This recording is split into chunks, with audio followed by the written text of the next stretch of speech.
Continuamos en Noticias Globovisión Economía. A esta hora vamos a conversar con Yair de Freitas, abogado, experto en materia laboral. Buenas tardes, bienvenido.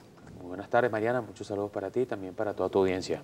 Bien, queríamos conversar con usted la tarde de hoy respecto a lo que fue este tercer aumento de salario en lo que va del año 2018 y esta política que ha implementado el gobierno nacional de ir ajustando el salario de manera bimensual prácticamente para, según han señalado, tratar de contrarrestar los efectos de lo que ellos denominan una guerra económica y lo que en economía ya se conoce como una hiperinflación. Sí, bueno, lo primero que habrá que señalar para que todo el público que nos está visualizando en este momento lo pueda entender es que lo que hemos vivido nosotros desde la llamada Quinta República hasta la fecha presente viene acelerándose el proceso inflacionario. Eso es lo primero que debemos entender. Lo segundo que creo que hay que entender es que en la medida que estos ajustes se van produciendo son de naturaleza nominal, es decir, no permiten paliar en un 100% los efectos de la inflación. Por el contrario, la forma en la que están siendo establecidos lo que terminan produciendo es otro ciclo inflacionario mucho más feroz que el anterior y en cambio la inflación viene llevando un comportamiento que pasó de lineal a exponencial. Y esto significa entonces que no es, tenemos hoy una situación muy particular. Cuando se produce este tercer ajuste en lo que va de año, no produce ningún tipo de satisfacción a ninguno de los actores laborales. Es decir, el Ejecutivo Nacional de forma unilateral fijó un ajuste salarial y resulta que existe descontento por parte del sector de los trabajadores, pero de manera simultánea también hay un descontento de todo lo que es el sector empresarial porque considera que esto no se puede pagar. Entonces, por un lado es insuficiente para cubrir las necesidades de esos trabajadores, pero al mismo tiempo es impagable por parte de quien tiene la obligación de cumplir. Claro, entra en medio de esto todo lo que tiene que ver con los bajos niveles de productividad que tiene la nación y el empleador que tiene que honrar entonces este compromiso constantemente y se le impide poder planificar un año de manera económica, financieramente.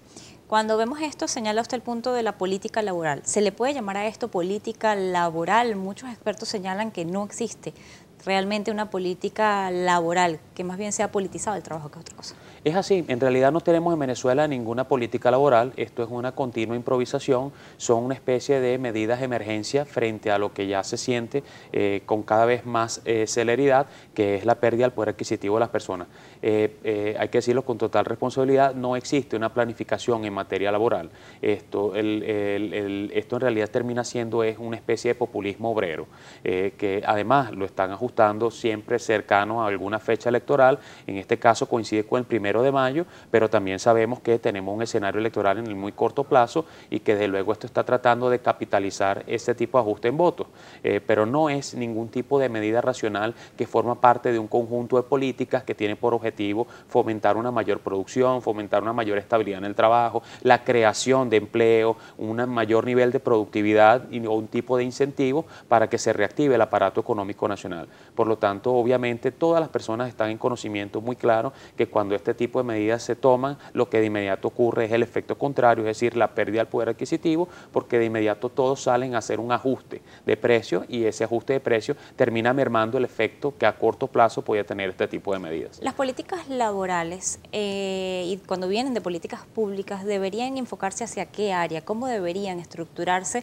en países donde no se vive una condición como la nuestra. Bueno, pongo dos ejemplos que creo que son quizá muy básicos. Lo primero es que deben fomentar la creación de nuevas fuentes de trabajo. En materia laboral eso es uno de los elementos esenciales. Y no es lo mismo crear una fuente de trabajo que hacer lo otro, que es prohibir el despido. Cuando tú tratas de prohibir el despido, estás jugando a manipular el indicador y decir que existe una población económicamente activa que están en efecto en edad de trabajar y que tienen un acceso a una fuente de trabajo. La pregunta es si en un escenario no controlado esas personas tendrían esa posibilidad.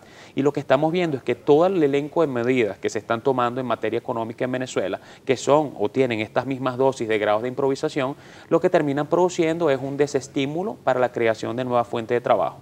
Entonces, por una parte, no hay nuevos empresarios que estén dispuestos a hacer inversiones en Venezuela y por otra parte, los empresarios que todavía hacen vida en el país terminan claudicando porque no pueden dar respuesta. Entonces, eso es un primer eje fundamental, el tema del empleo. Hay otro eje que tiene que ver con el poder adquisitivo de las personas.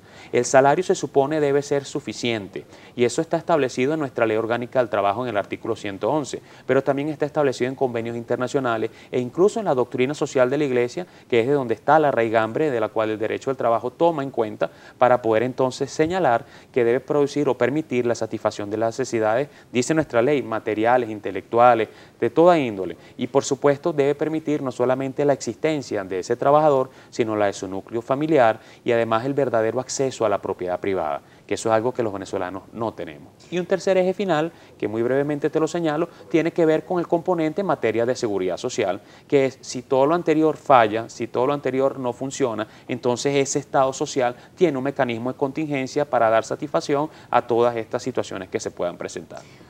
Un sistema de seguridad social que cada vez va a tener menos ingresos porque cada vez es menos el ingreso que se puede aportar y son menos los aportantes a todo lo que tiene que ver para las generaciones que están en edad ya de tener una pensión de la seguridad